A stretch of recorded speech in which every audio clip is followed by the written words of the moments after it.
Welcome to Digital Currents, brought to you by Morgan Creek Digital. I'm Xavier Segura. Each episode, we spotlight the topics and people changing the tech industry with a focus on AI, blockchain, chips, and big data. Thanks for listening, and please make sure to subscribe if you like what you hear. And remember, stay current.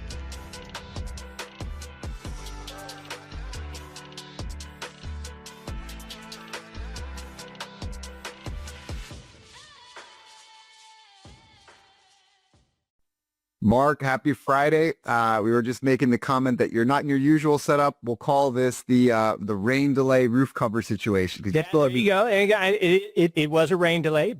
Lots of rain down here in North Carolina. I actually am wearing the Carolina blue today as a shout out to the women's lacrosse team who crushed Princeton. You're actually wearing the Princeton color, so it kind of works today. You're wearing the Princeton orange, but the ladies are now 20-0. Going for the perfect season, looking for that national championship. So wish them luck. Actually friends of ours, the coach down the street. So excited for them. And I am also wearing the Princeton orange on the bottom, right? Because top and bottom. So I have the Bitcoin orange pants on. I got the brand new spanking Tigers, and I have the, Bitcoin chill. So go to the beach. Definitely. Turn on some Bitcoin TV, preferably digital currents, and chill.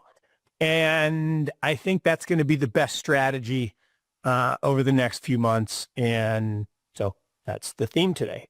Yeah. And I mean, Mark, I keep coming back to this. I don't want to say argument because that would imply a level of ferocity that we generally do not have. I'll say I put forth an opinion. You helped clarify that with some facts, and then I was able to enlighten my mind, which is an informed conversation. When I mentioned that Bitcoin was traded at one point like a tech stock, and you said, oh, no, look at the performance of S&P. And at that moment, I think we were still down. We have now since become slightly positive for the year. Yeah. But if you look at S&P versus Bitcoin, it's not close. However, one of the funny things now, Mark, is one of our first exits out of Morgan Creek, Coinbase, has joined that club. Unbelievable. I mean, look at where we are now, right? I mean, it's wild that we have this change in fortune where we were crypto guys. We're not even invited to the party. We always talk about this, right? They were just outside in the alleys. Now they're in the ballroom, they're in the White House, and they're in the S&P, which is just changing of the times. And no, it's an amazing point. I'm so glad you bring that up because look, Coinbase is one of those things where I feel like, well, of course it's a great company. I'm like, come on. It just turned, I think they had a 13th birthday yesterday. So it's been around a long time. And, when it started, people were like, to your point, it's like, no, go, you're the back alleyway. This crypto stuff is not real. And, they got debanked. They got sued by the SEC. Multiple. I mean, it has been a grind. And, poor Brian. So he's not poor, but I mean, poor Brian had to deal with all this stuff, and he's right. Fight. And he's been a great fighter. He has really persevered, and I'm very appreciative of everything he's done for the industry. But then, like the day after they get, maybe 2 days after they get put in the S&P. Now think about it. The S&P are the 500 most important stocks in the United States. Yeah. Not necessarily the biggest. Most of them are the biggest, but they're deemed the most important, and they're voted on by a group of people. Like human beings actually vote who's in, who's out. And I love the fact that they voted them in, and they voted Discover off the island. Oh, wow. Isn't that fitting? Discover was a real business. And I remember getting my first Discover card when I was young and married. And, it was like replacing my Sears credit card. It was, my parents' generation and the beginning of my generation, like Sears is where you went for everything. You just bought every catalog. Yeah. I mean, you bought everything there. When you got a house, you bought your Craftsman tools and your Kenmore appliances. And so you had a Sears credit card. And then Discover came out, and I was like, oh, this is cool. And, we weren't kind of fancy enough to have dream of American Express because we were young and poor. But anyway, so I had a Discover card for a lot of years. You got your cash back, and now Capital One has stolen their thunder on the cash back thing. Mm-hmm. But long story short, Discover's out. That's an old school financial services company. And now we're coming into, look, Coinbase has applied to be a bank, which we've talked about is why strategy B, I will argue, they're eventually going to add A and K to that too. And the new financial services companies are going to be these businesses. But poor Brian, what happened? So 2 days after they get announced into the S&P, turns out some of his employees sold personal information to hackers. Right. And so they weren't hacked per se. I mean, they were in the sense that hackers can either, type a keyboard and get into your system, or they could pay somebody to give them. And thankfully, they didn't get passwords and keys. They just got, people's personal information. So nothing bad has happened. But, stock dropped 7% because everybody's freaking out. But it was up 26% the day before, so it's all good. Yeah. And it's one of those things too, Mark, where if you kind of look at the, we like talking about symmetry. You and I both are students of history. And this idea that, Discover, to your point, was like the credit card for young folks. Yes. Right. And now Coinbase will be the bank for young folks. And they've just did a little bit of the switcheroo here. Good point. Yeah, no, it's such a good point because, you got a Discover card because you couldn't qualify for the real cards. Now, eventually, I did get a, American Airlines credit card, and that's what I use most of the time. Although I should use a Bitcoin rewards card. In fact, Cameron and Tyler, they've got it. Sent me mine. And, we're investors in Gemini, and I sent Tyler or Cameron, I can't remember which one. I think it was Cameron. I sent him an email saying, hey, where's my card? They're like, oh, it's coming. I still don't have it. So we'll send them on the podcast. Cameron and Tyler, we'll tag you on socials. Mark needs the card. He wants to make the jump. I think he's ready from the Discover days. He's more in showing the stripes. But, to this point on the movement, Mark, we always talk about kind of the easy money sometimes and figuring out what's the easy money versus what's the lasting money. The trend following strategy is always very popular in looking at index fund and passive investments. And so why is that important, for the likes of Coinbase being added there?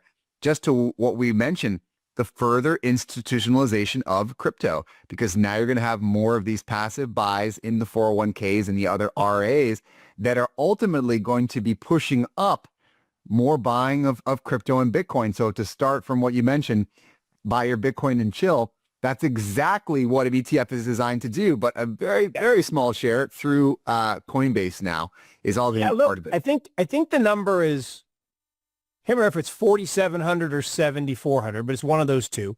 Yeah.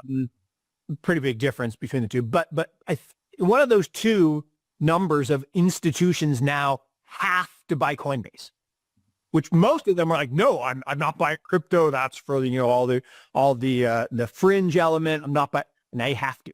You don't have a choice. You don't get to think. That's the nice thing about the S&P, or the not so good thing about the S&P. Yeah. Whatever's in it, you have to buy it. And I argue all the time that the problem with that is there's a little bit of self-fulfilling prophecy. Yeah. If the weighting is higher because of the capitalization, then you have to buy more of it. Well, that creates a higher weight, which then makes you buy more of it. So it's a self-fulfilling momentum strategy, which is great, kinda. I mean, because what happens is if a company comes in at a super ridiculous multiple, as a portfolio manager, you might say, I don't want to pay that for that.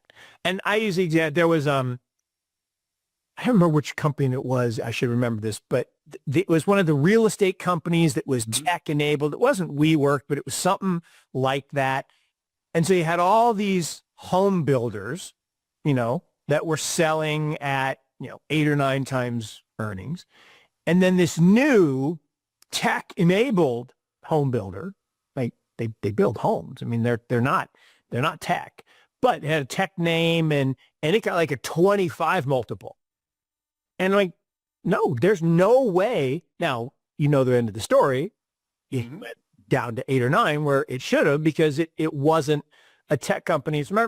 Remember WorldCom days? Where I try to forget. That's on the page 1 of every accounting textbook for what not to do.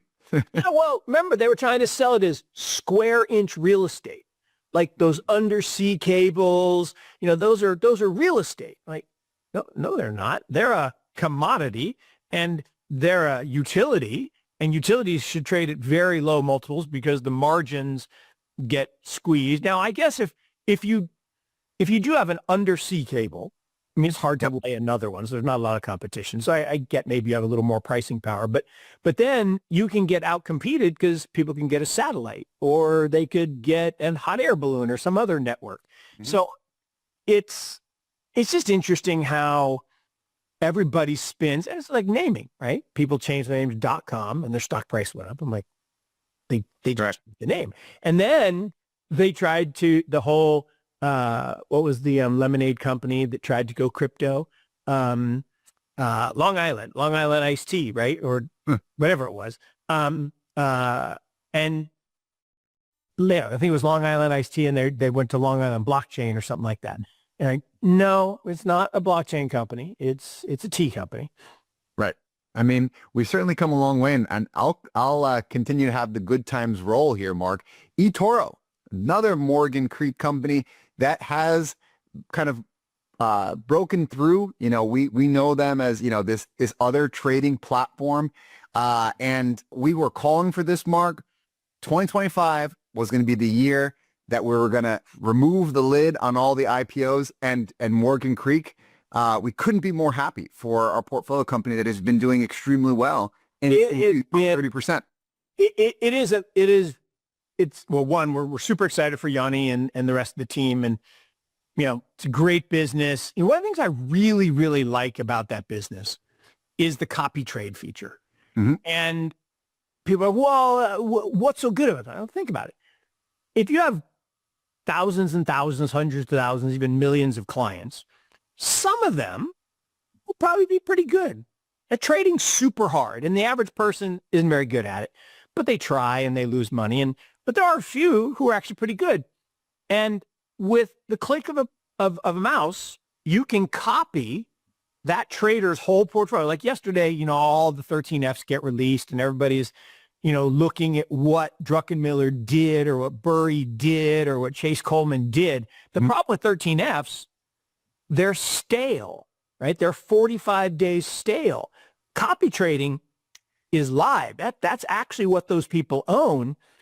And the genius of it for eToro is with the click of one mouse click, 40, 50, 60, 70 trades, which is more revenues for them. And so that is actually a genius, and it's actually good for the client. So it's rare that you get something that's really good for the company and really good for the client. So, but it has been a great year for Morgan Creek Digital in terms of liquidity and IPOs, and we're excited about that. And Mark, I have to verify this, Mark, but I'll just quote it. And bear with me if the quote is wrong, because the publication, I think, is important. So this is Market Watch. It's a website you and I read fairly regularly, and they are calling eToro the biggest fintech IPO in 4 years. And I mean, that to me is, I have to check this, but I just kind of going off memory, there are a couple that come into place. You can, in theory, call something like Coinbase a fintech. Nubank was in there in 2021. But I mean, if that is even directionally true, Mark, what times we live in now that we could be a part of this journey early on, and through the enablement of crypto, basically create this new form of trading. And what they call for, and what we have been calling for, is hopefully now folks recognize that the pool is no longer frigid.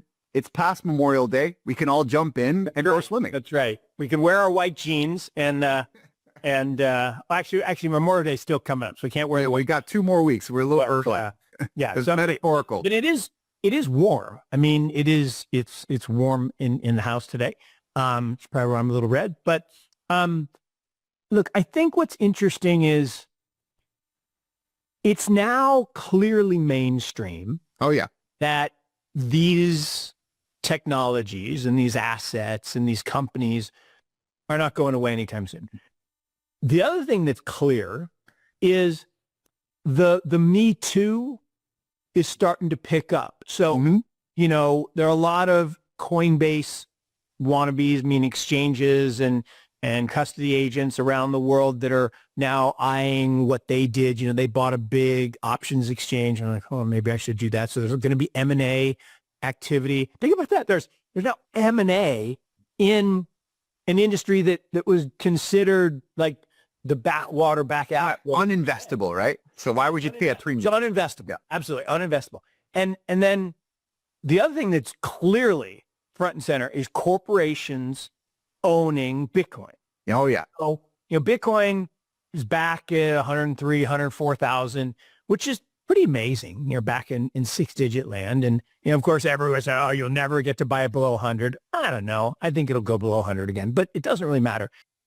But I think what's really going to drive that is corporations everywhere. Every day you read about another Bitcoin treasury company.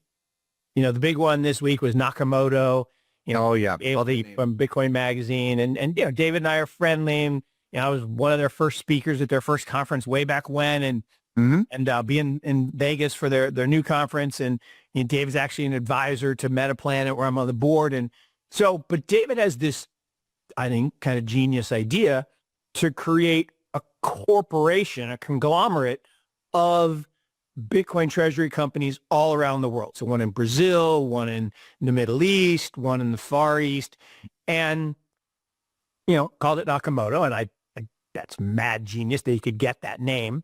I know, right? So he did a SPAC merger and he's off to the races. And, you know, I'm, you know, full disclosure, I'm an investor there, but I think it's interesting how that's just one example, because this morning, there's a guy, Jason Fong, who is, you know, a Sora Ventures, another, you know, person like us. You know, we're Morgan Creek Digital. He's kind of the Asia version, making venture investments over in Asia. And he did a reverse merger into a NASDAQ listed SPAC, and he wants to build, you know, the MicroStrategy like company or strategy company of Asia, you know, whereas MetaPlanet, you know, started as Asia, but really they're Japan. I mean, clearly they're a Japanese company. So he wants to do it in farther Asia, Malaysia, Singapore, et cetera. So I think there's going to be a lot of these. Brazil announced yesterday, the one, you know, the guy who's all over the news, because, you know, you got strategy at the top and they had their big corporate event and they had everybody there. And then MetaPlanet has kind of become kind of the mini sailor, right? You know, and Simon is a little more buttoned up than Michael, but, you know, there's kind of number one and two. But then number three on stage was this guy from France who's done the blockchain group. And he just posted this morning, you know, they're up 1,000 or 1,100% since they announced their strategy. And I think that, coupled with, there was a Chinese listed, not a Bitcoin treasury company, but just a Chinese textile company that said they're going to issue stock to buy 8,000 Bitcoin. So everyone's kind of hearing for the first time. Now, he said it 5 years ago, but people are just hearing, wait a minute, if I leave my money in cash, then it gets less valuable. If I convert that cash to Bitcoin, it might get more valuable, and that's a good thing for my shareholders. So I'm going to do that as treasury. And, you know, we have a little bit, we haven't gone whole hog, but Morgan Creek Capital Management, you know, the hold co for Morgan Creek Digital, we own Bitcoin on our balance sheet, and, you know, haven't gone 100%. You know, my CFO is like, what? You know, and, you know, love my CFO. And I get why, you know, we have a lot of Bitcoin risk in our other businesses. But anyway, I do think this trend is durable. And we're just at the beginning stages of where, you know, you said this is an example of the first or eToro is an example of the first fintech Mm-hmm. in 4 years. Now, I always joke, and I stole this line from somebody. I wish I could give him credit, but I can't remember who said it. So the problem with fintech, there's no tech, right? Just a fancy UI UX for old school TradFi. Right. There's no new technology. Mm-hmm. Companies like, Coinbase and others like it, that's new tech. Bitcoin is new tech. And there's some new tech inside eToro because they are trading crypto, but generally that is a old school, brokerage, retail brokerage account like IBKR, which, by the way, I don't know if you know Interactive Brokers, but that stock is and the owner of Interactive Brokers, I'm not going to get this right, but he's jumped up the billionaire list. And most people don't even know what this company is, but it's a global powerhouse, like now bigger than Charles Schwab and Wow. And I think, those are the best kind of billionaires, Mark, right? The ones that kind of float under the radar. There's only 3,000 of them. And the fact that he's been able to kind of like skid over there. But, back to the idea of some of these potential IPOs, we've got a couple that we'll continue to look for more broadly that can continue to be the lines in the grass. And I think if these go, then we can make a real run, right? So Klarna was one. That's another kind of fintech-y. They're looking at valuations of $15 billion on New York Stock Exchange, and of course Chime, which is out in San Francisco, and that's going to be a little bit larger at $25 billion. So I think what you're seeing, Mark, too, is like there's a little bit of shift in IPO expectation, and it took a couple years to figure this out because we were very much caught with the social media big bubble from years ago about what an IPO was supposed to mean for wealth creation and ultimately investor expectation. You were thinking about companies that had 100 billion or bust at this time. So just, pick your tech. Oh, no, it's now incredible. And it's incredible. Tim Connors, good buddy of mine from Notre Dame, wrote the first check into Chime. So he's going to be pretty happy with that outcome. I thought it was funny. There's a story this morning that Klarna replaced a bunch of humans with AI. So shifting to the A in our ABCD. And now they're going to fire the AI and they're going to bring the humans back because they got less quality from the AI than they were getting from the humans. I love that because oh my God, AI will do some things better. And we've all had the experience of a chat bot it's fine to a point, but then it gets confused. You're like, no, just give me a human. Because even if I can't understand the accent of that human being, because they're someplace in the rest of the world, they're still better than you. And I know the AIs will get better, and I know at some point. And I have a question, X. Let's do it. Every video on robotics now is a robot dancing. Why is that a good thing? Why do we need robot dancers? Right. All right. Seriously, I mean, this is a serious question. That's not a useful, that is in my mind, that is a complete waste of time. Engineers' time, humans' time. I lost time watching this stupid video of this humanoid robot doing it. And like, CGI is better, actually. I can make CGI dancer better than that robot. Why is that? I just don't understand. And maybe I mean, Mark, it must harken back to kind of the early video streaming days that started breaking the internet. If you remember, gosh, I think this went over. I don't think it was even YouTube at this point. It was probably just email. The dancing baby with that song Ooga Chaka Ooga. So that was like what first broke the internet. And then there was always these series of dancers, but it's just kind of like one of those things where I think when you run out of real friends, when you're done doing the work of actually trying to become a human being and forging connections, then you kind of go to the AI robotics, which reminds me a little bit of Meta and Zuck, right? Where they're trying to push this policy of, well, we've already got the entire world on Facebook. So the next user growth is just going to come from creating AI and robots. Well, now, Mark, you can have a robot friend and an AI sentient as a way to, maybe we're going to sell ads to the robots. I mean, it's something that's very, very impersonal, and I don't see that. there is an epidemic in our society of loneliness. Yep. Absolutely, especially amongst the aged. One of the saddest charts I've maybe ever seen, and and that's a hyperbole, but I really think this is the saddest chart I've ever seen. It showed the amount of time you spend alone by age. Oh, no. And as you get to like 65, I'm starting to get close to 65. From 65 on, that time alone, I mean, it goes totally parabolic. So the idea of, and again, it's not awesome, but someone to talk to and someone who actually can have a conversation. Like, I think there was an article the other day about how you use ChatGPT determines your age. And I didn't read the whole article. Like, wow. Like, if you use ChatGPT for your homework, clearly you're a teenager or a college student. If you're using it for X, you're a Gen X or Gen Y. And if you use it for Z, you're a boomer. And I didn't read it because I didn't want to know why they were going to label me. I mean, but I have started using it more, and it is now much, much better than it used to be. Yeah. At getting actual facts. Right. It's still not great, but it's much, much better. And you think, Mark, that's a good point to pick on, because they continue to roll out these upgrades and innovations. So I'm glad that you're using them, because I remember, Mark, we are nearing in our 100th episode, and we're going to plan to do something cool for that.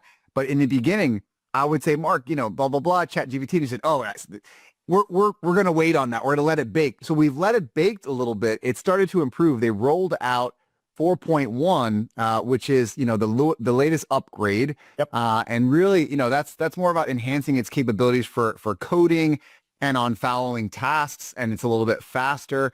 Are you noticing a difference, Mark, in some of these models now that you're using them? Obviously, there was a pretty big cliff between it being unusable because the data was very old to now where it is at the point where it could be improving, so important. So, like, even like I went to DeepSeek right away, and it was clearly better, but it always had to caveat its answer saying my data is only through 2023. I'm like, 2023? Whoa, no. So definitely the new models are much, much better, because they, like I think I told, a few months ago when they first came out, I asked, hey, give me the meta for Magic the Gathering. Will and I were going to Magic the Gathering on Friday nights, like tonight. And although we're not going tonight because we got a lacrosse tournament, but we'd go to Magic the Gathering. I'm like, hey, give me the best deck so I can stop being embarrassed by these little teenagers in their capes.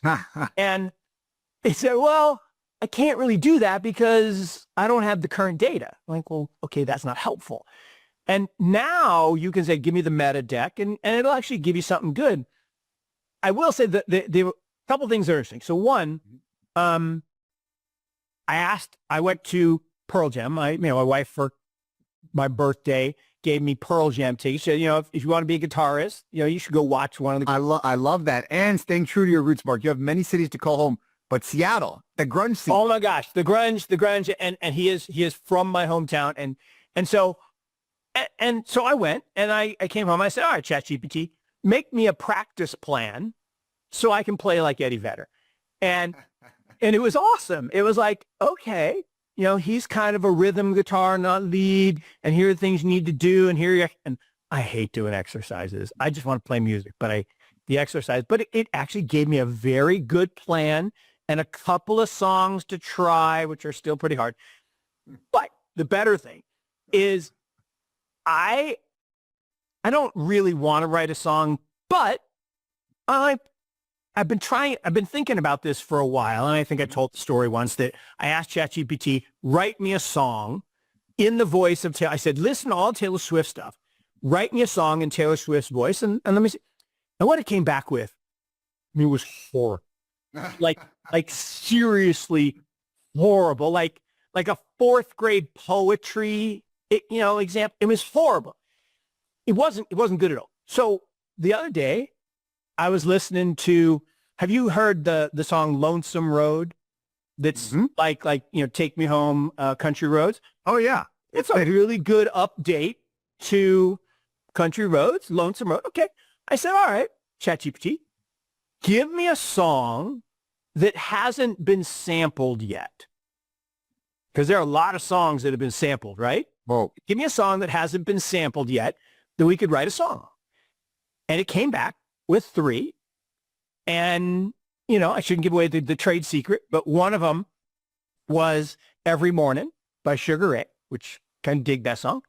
And I was like, really? No one sampled that? And part of it is it's hard to play on guitar. I'm just telling you. But I'm learning. But I said, all right, so let's write a song. Let's write a song using sample. And it gave me something. He said, well, what genre do you want? I said, let's do country. He said, oh, and it's funny. He said, oh, that's a really creative idea. I like that idea. Okay, here's a country feel. Would you like the chord progression? Excellent. Yes, I would, because that's actually an industry. Like, there are people that you send your song to. I learned this from a buddy, and you pay them, and they'll give you the chord progression. I'm like, there are not that many chords. So he says, no, right. It's really hard to get the chord progression for the lyrics so it works. And he came back with a chord progression, and I played it, and I'm like, oh, this is not bad. So we'll say, now, I'm not saying, now, but my question is Mm-hmm. Is that my song? Or does OpenAI own it?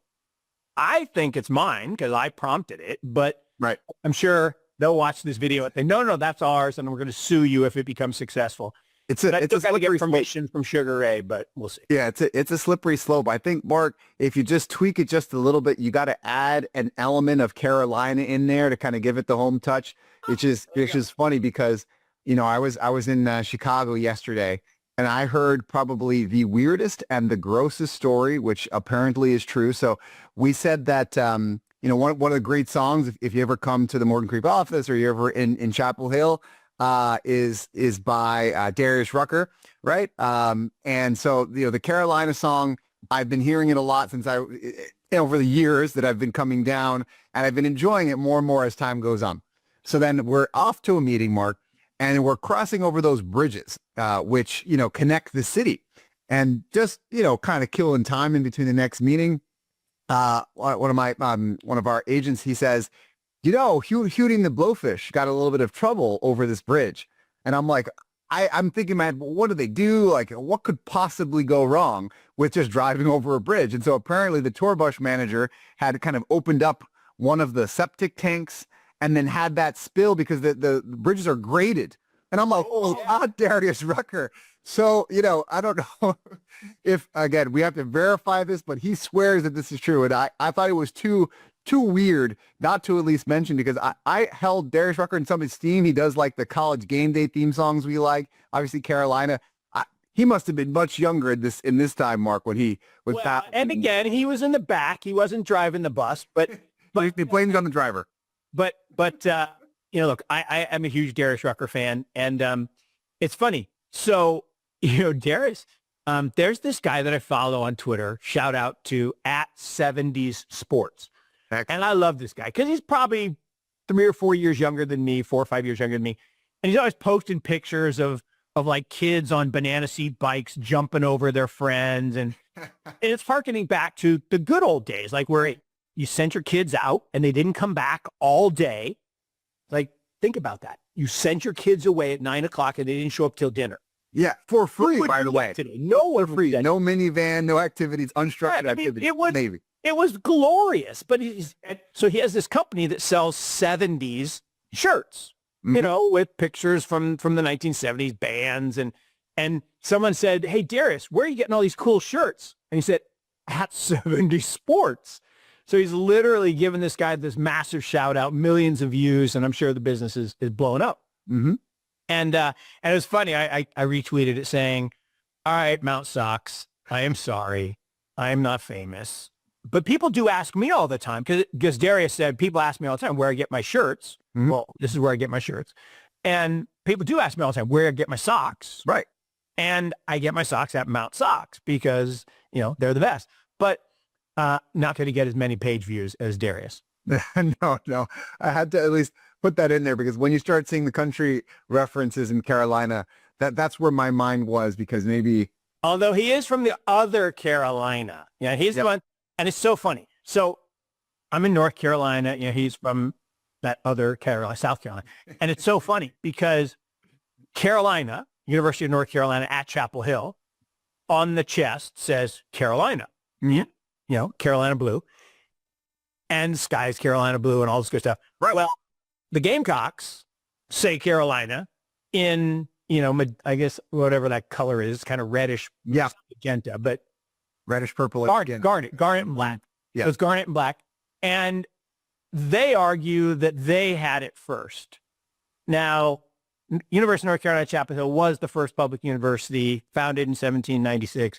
So I think they had it first, but we'll find out. Yeah. Probably one quick story, Mark, we'll sneak in before going over the chart of the week. We have obviously been continuing to look at quantum. It's a question that we get a lot. And, if anybody has been looking at the news, a ton of activity right now just from the economic and political sides of the conversation about investment into the future and tech. So there was just a new launch, $1 billion into quantum ventures out of Qatar. So a group, Quantum and Al Raban Capital, they launched this new vehicle.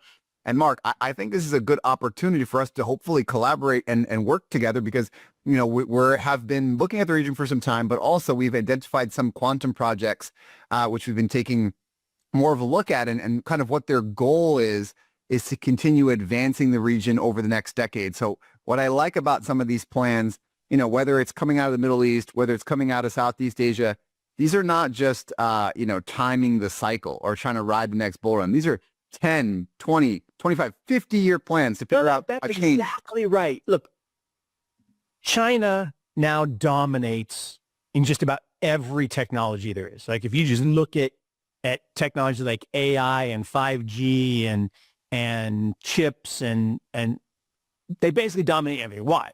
Because 20 plus years ago, they said, hey, this is an area we want to dominate. And they spent the money and they got the researchers. Well, the Middle East is going through this same thing. They're like, hey, this oil stuff, we have a lot of it. And most of our economy is built around it. But people are saying that it's bad for the environment and all this stuff. And now remember this, right? There are no wealthy countries that don't use a lot of fossil fuels, which is a misnomer, by the way. They're not from decaying dinosaurs. It's not. Decaying dinosaurs are here in the Earth's crust, and the oil comes from way down here. So it's not dinosaurs, but whatever. It was it's actually created as a marketing gimmick to get people to think that it's scarce. It's amazing. Like that's literally how the term fossil fuel was created. Oh, wow. So they have all this oil and like people don't like it. So we need to diversify our economy. And then one of the things they've chosen is tech, particularly AI. And we've seen, one of our portfolio companies, Grok, did a gigantic deal, $1.5 billion deal with one of the big Saudi groups. Now, the Trumpster was there this week going from place to place, all the places we have been. And he posted a picture of the Burj after we did. We were there first. No, I'm just kidding around. And he got the Burj lit up in an American flag. We didn't. But they didn't put a big digital thing up. He also walked away with a jet, but, we didn't. Yeah. It would walk away with a jet. You're right. And he said he's keeping the damn jet. But the funny thing is he's up there, collecting all this money to get invested in big tech. Now, one of the things I did argue, and I made this case I've been doing this series on tariffs. I'm tired of it. Done. That was my last episode yesterday.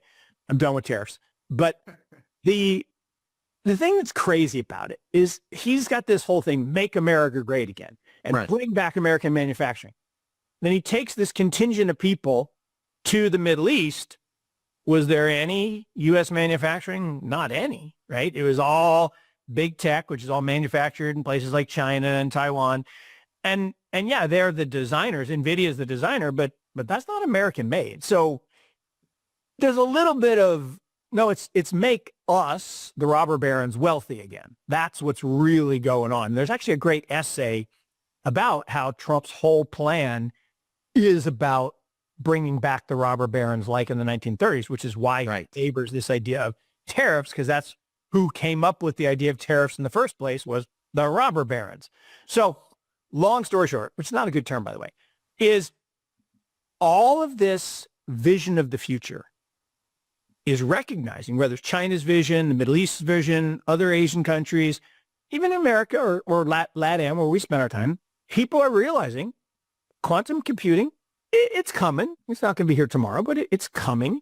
And then the anti-quantum stuff, because the evolution of compute is reliant on the compute that exists.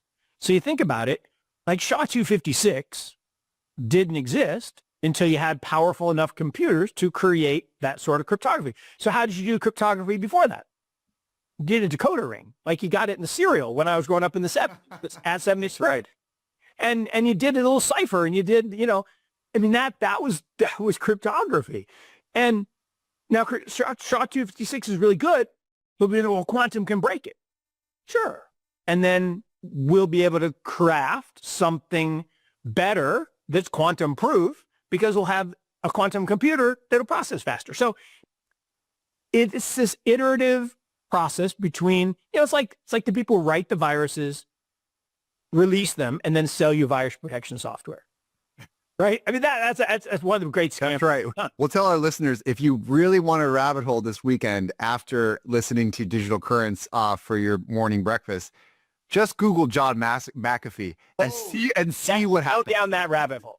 Definitely go down that rabbit hole. Well, we will pivot away, Mark, and bring into focus a topic which we covered earlier today, but maybe zoomed in a little bit more on the upcoming tech IPO frontier, and just kind of getting your thoughts about what's in that pipeline and what it could mean for the balance of this year, or as we move into 26. I'm already starting to think about 26, Mark. I know you are as well, and it's pretty crazy because we haven't even hit summer yet, but I just think we just moved that. What happens? I'm trying not to, but yeah, I actually read this, and I'm sure it's not true, but I actually read this. It said, everyone you talk to is saying time is going so much faster. And just yesterday it was January, and now it's almost summer, and we're talking about the end of the year. Why is there time? They said, well, the axis tilted, and now the world is spinning. So 24 hours is now 18. Oh my goodness. No, that's not true. My goodness. Like, well, how would I prove it's not true? I would have to actually do some calculations and look at some stars and stuff. Right. But I'm like, could that be true? I'm like, I don't think it's true, but it was funny. Oh my goodness. I mean, I hope it's not true, and we have not all just been living in an alternative reality, because I can't handle that, Mark, right now. I'm already trying to figure out what time zone I'm in. We saved our users a funny story that I actually thought we were up at 8:30 and didn't know what to do with myself. Kind of like those birds that fly during the during the daylight savings. Daylight savings. Crashing into things. So we have a little chart here, Mark. I will, as usual, remind your listeners, check us out on YouTube. That's where you can see all of the amazing goodies and reveals from Mount Sox, if we're matching, and of course, the chart of the week.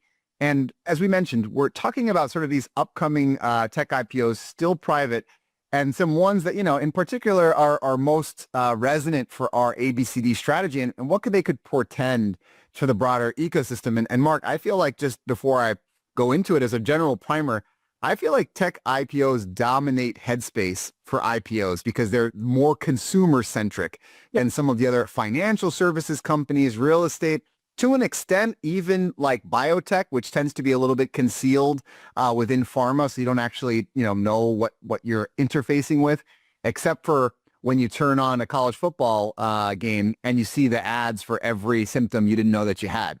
But we digress there. So kind of keeping these right, pretty exactly. We look about a couple of these that we've mentioned. So over at the top, we've got Klarna, which we've spoken about, Chime, and obviously CoreWeave, which has kind of come into fray, Cerebras, Hinge, and Omega Health. So some more of the digital health companies, and Stripe, which is the big one, and Databricks. And so this kind of rounds out an interesting picture here, Mark. When I look at this, one of the first thoughts that come to mind, and then I'd love to hear yours, is this idea that technology is, even in these companies, is disintermediating some original institutions.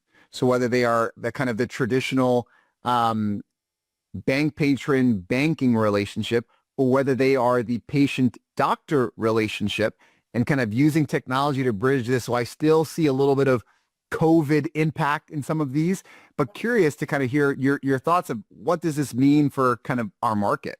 Oh, look, it is, I mean, we didn't create this chart, so you can't say that we're biased, but you actually you'd be hard pressed to make a chart that was a better supporter of the ABCD model, right? The digitization of everything.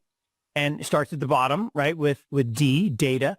Databricks is a great example of the need for organizing and structuring big data. And, that clearly then is linked to blockchains. And you see blockchains in a bunch. Stripe has talked about now settling payments on blockchain and integrating that into their systems. So you got the D, you got the B, and then chips are all over this thing. I mean, Cerebras is a big chip company, competes with Grok.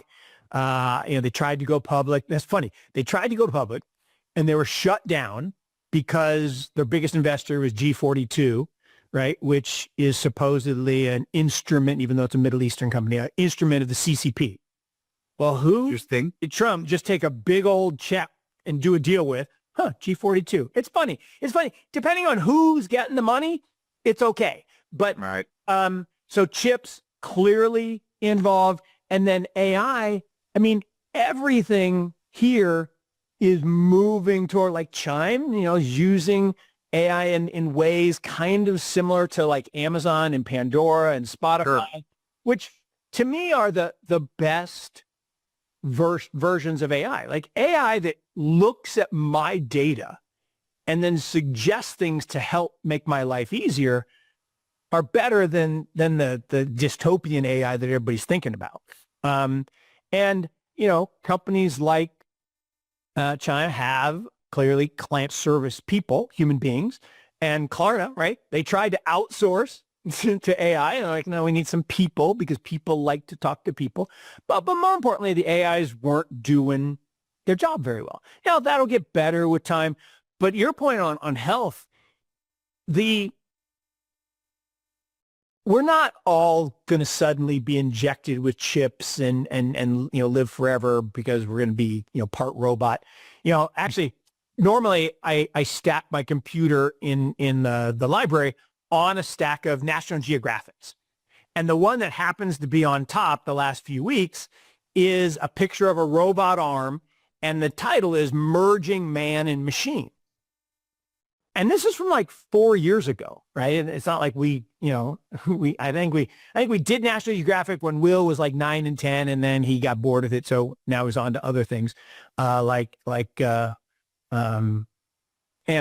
and manga. But that integration of digital health, I talk about one of our best investments on the other side of the house, Morgan Creek Capital, was a deal that we did in China. I love this story. It was called Ping On Good Doctor. Now, this is pre-COVID, okay? And what they figured out was this little company, and they figured out that in China, it took 5 hours to see a doctor. There's about 3 hours of travel time, 2 hours in the waiting room. And they said, 80% of what you need a doctor for, you could do using video chat. So they set up a building and they hired 50,000. I love that. Everything has to be big in China. 50,000 doctors and nurses part-time to basically see patients. And if it was something really serious, 20%, they said, go to the doctor and wait the 5 hours.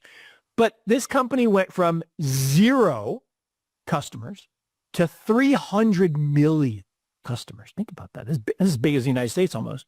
300 million customers in 5 years. Why? Because they were genius. Instead of calling themselves Good Doctor, they went to Ping On, the most known brand in the world, and said, hey, we'll give you 10% of the company if we let us use your name. Like, we don't have to do anything, just the name. Like, yep. So it became a multi-$10 billion company and went public. And but the idea is that was pre-COVID. Now, post-COVID, we use video chat every week to get together. And it is a really good way to deliver certain parts of healthcare. Like you got a sleep rash, you got, an ear infection. I mean, there's lots of things that you actually need to do diagnostic. You need to go into the office. But there's a lot of things you can do this way. And it starts the conversation, right? How many people put off going to the doctor because they don't want to sit in the waiting room. They don't want to get sick with all the other sick people. So they actually get worse because they never get that look, the doctor looking at them saying, oh, no, you need to come in. Or, no, you look fine. Just take this and this and this. And I'll send it to you immediately over the app where we're already connected. So the digitization of everything is happening. And that's why, we're going to continue to see opportunity to hopefully produce companies that make this list. Yeah. And I think that's an interesting point, Mark, was one that you mentioned. It got me thinking about our previous kind of joke about how days are now 18 hours. And it's because when you look at how we're utilizing our time, our utilization rate is off the charts. Whereas in the past, it just took time even to get to work, right? Yes. You had to sit on a train or you had to sit in traffic. And now with remote work, it makes it more possible, or, the availability of greater amounts of train, greater amounts of air travel really kind of reduce some of this gap. So you don't really have this idle time to just like sit and think. And so one of the kind of long criticized beliefs is that people just don't invent anything new anymore, right? It's just sort of like, copies of things we've already seen. And, it could be a working theory that it's just the amount of time that people are actually sitting to think about something novel is really gone because you don't have this time to really be at rest because we're overutilizing our capacity. Oh, X is such a great point. And you are living through right now as a new dad for the second time. Oh, yeah. You're living through what I used to describe as my greatest period of that innovation was. That's right. We have the two older kids, 36 and 34, and then we have the caboose, Will, who's now 14. Well, when he came along, right, we were older and Stacy stayed home with the first two, but she was working with the third one. So we had a babysitter. And so, she would come home and take care of him. And then I would come home and she would hand Bill to me and say, I need some time. And so what do you do with a 3-month-old baby? Well, you sit on the floor and you stare at each other. And I just used to say, it was true. I had more big ideas in that kind of 9-month period than I had in a long time because I was forced for a couple hours to be still. I didn't have my phone. I wasn't scrolling. I couldn't talk to the baby. I mean, I could coo a little bit but there was a lot of downtime. And there's a reason the word eureka, right? Mm-hmm. Like you have this blinding flash. It usually happens in the shower. And why is there's actually science on this, right? That overnight, when you're sleeping, your brain's not sleeping. Your brain is still thinking. And that's one of the things you're supposed to do. You're supposed to spend the last 5 minutes before you go to bed kind of organizing the things that you'd like your subconscious to work on. I love it. Okay. And then your subconscious will keep working for that 6, 7, 8 hours. And when you wake up and get in the shower, suddenly you'll have that flash. That's exactly what happened, Mark. When we were in the hospital for baby number 2, we could not think about a name because for a long, as you know, we didn't do the gender reveal. We did that with the first. We wanted to let sort of God decide what we're going to have and be pleasantly surprised, like in a bygone era. Like in the old days. Exactly, like the good old days. And it made this really, really hard when we thought we were going to have a girl, and it turns out we had a boy, which we're super excited about, but we had no idea for a name. So I went and spent probably, much of the chagrin of my wife, probably the first 2 days in the hospital, just really throwing out, softball feelers of things I knew she was not going to go for. I went down with like my favorite World Cup players as names. I was like, what about Ronaldo? What about Messi? What about Adriano? What about Kaká? All these like random names that like I knew she was not going to go for. And at the end, we were just exhausted. We didn't know what to do. So to your point, exactly, I went, took a shower, and I got out of the shower and flash of insight, Alexander Joseph. And that's how. There you go. And AJ came in, not that you're going to necessarily shorten it, but Right.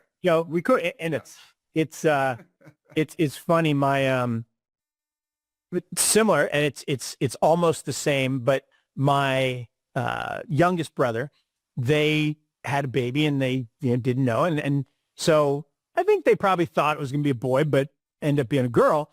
And same thing, they didn't have a name. They didn't have a name, and they finally came up with Alexandra Yelena. And so, and then she goes by AJ. And people look at them like, where did that come from? They're like, well, you got some Russian roots, and so that's the Yelena part, and Alexander, but it was just a flash. Yeah. I lobbied hard, Mark, for Ronaldinho, but it was struck down almost immediately after being uttered.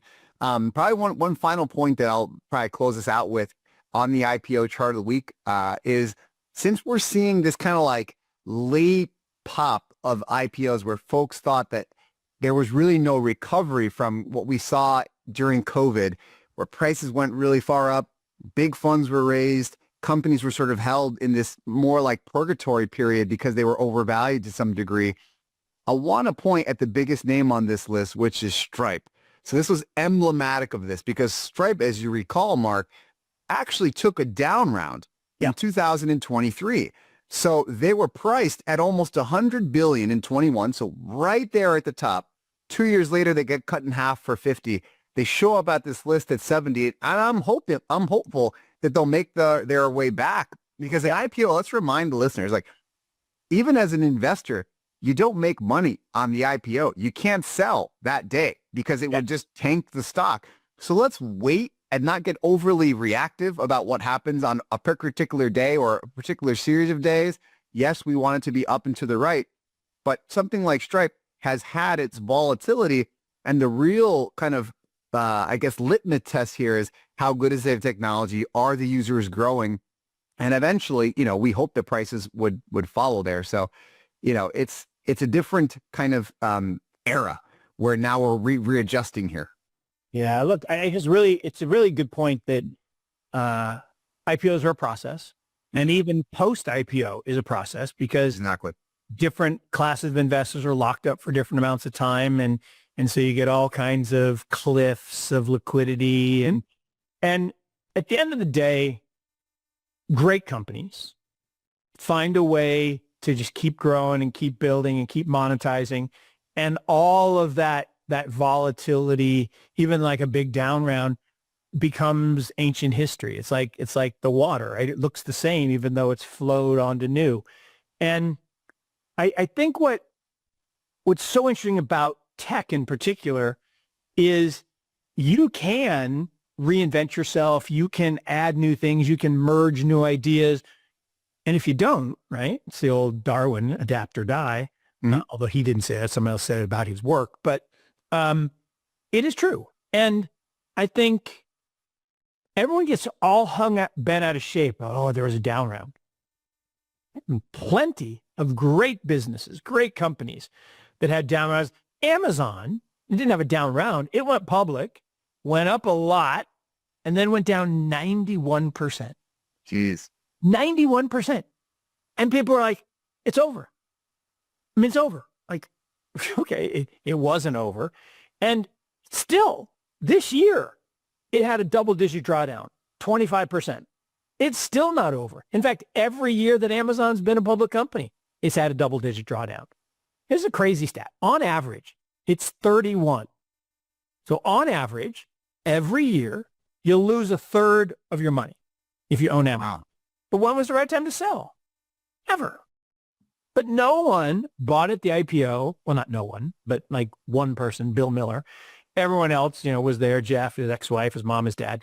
But the idea, and so that's why I talk about Bitcoin all the time, is that it's also volatile. Actually, I have this great shirt. Embrace volatility. Volatility is not your enemy. Saylor says volatility is vitality. Okay, fine. I like embrace volatility because volatility is simply a sign of disagreement about a future outcome. Mm-hmm. That's all it is. And if there's no disagreement, there's no volatility. If there's a lot of disagreement, there's high volatility. And that doesn't mean necessarily that everything's going to go up that has high volatility. Sometimes the disagreement on the negative side is right, and it goes away. Companies do go away. Discover, fading, Coinbase rising. So, but you have to adapt or die. You have to embrace new technology. And look, that's why I love what we do. I love that we get together and talk about ABCD and all the things that are happening in this. And again, we hope many of our companies make that list. Again, proud of eToro this week and excited for Coinbase and others. And we're looking forward to Figure and others hopefully making that list soon. So fun. Well said, Mark. I can't think of a better way to kind of wrap up this week. And we're hopeful of kind of all that's to come. Hopefully this kind of gives the listeners a sense of it's not always doom and gloom out there. It's very easy to think about that when we're, waiting. But we're hopefully seeing some growth signs of spring into summer here. So with that, we'll remind our listeners, as always, rate, review, subscribe. We love the engagement we've been getting lately. And as always, to stay current.